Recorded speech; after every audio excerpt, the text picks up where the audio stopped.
இன்று தாய் தந்தை முதற் கணிசத்து திருவிகளை வழங்கி உங்கள் அன்பன் கொற்கை சிவமணியின் அன்பான ஒரு வேண்டுகோள். தூத்துக்குடி மாவட்டம்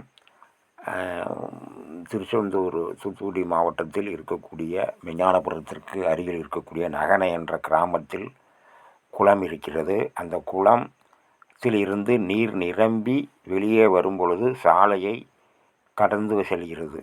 அதனால் அங்கே விவசாயத்திற்கு போகக்கூடிய மக்களும் அந்த நகனை குளத்தில் இருக்கக்கூடிய குலதெய்வ வழிபாட்டுக்கு போகக்கூடியவர்களுக்கும் அது மிகுந்த மழை காலங்களில் செல்ல முடியாமல் இருப்பதால் இதை அரசு தமிழக அரசு இந்த காணொலி மூலம் அதை முக்கியத்துவம் கொடுத்து அங்கே ஒரு சிறிய பாலம் அமைத்து கொடுக்க வேண்டும். இந்த பாலம் அமைத்தால் விவசாய பெருங்குடி மக்களுக்கும் அந்த நகனை குலதெய்வ கோயில் வழிபாட்டுக்கு போகிறவங்களுக்கும் ரொம்ப வசதியாக இருக்கும். தமிழக அரசு மிகச்சிறந்த சிறப்பாக செயல்பட்டு கொண்டிருக்கிறது. இந்த நேரத்தில் தமிழக முதல்வர் நமது பாசமிகு தலைவர் மு.க. ஸ்டாலின் அவர்களுக்கும் துணை முதல்வர் அவருடைய மகனாருக்கும் அன்பான வேண்டுகோளை நகனை மக்கள் சார்பாக அந்த குலதெய்வ கோயில் மக்களின் சார்பாக ஒரு வேண்டுகோளை தமிழக அரசுக்கு கொடுக்கின்றோம். ஆகவே இந்த காணொலியை பார்த்தவுடன் தமிழக அரசு நகனை குளத்திற்கு ஒரு பாலம் அமைத்து தருமாறு அன்போடு வேண்டி விரும்பி கேட்டுக்கொள்கிறோம்.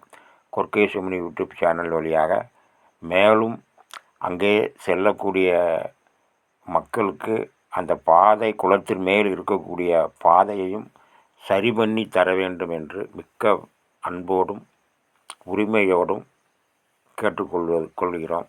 என்றும் தங்களுடைய ஆட்சி சிறப்பாக அமைய இந்த பணியை செய்து தரும்படி அன்போடு தமிழக முதல்வர் முத்துவேல் கருணாநிதி ஸ்டாலின் அவர்களுக்கும் துணை முதல்வர் உதயநிதி ஸ்டாலின் அவர்களுக்கும் அன்போடு வேண்டி விரும்பி கேட்டுக்கொள்கிறோம். நகனை வழிபாட்டு குலதெய்வ வழிபாட்டு மக்களின் சார்பாகவும் நகலை மக்களின் சார்பாகவும் இந்த பணியை கண்டிப்பாக செய்திட வேண்டும் நம்பிக்கையோடு செய்கிறோம். நன்றி, வணக்கம்.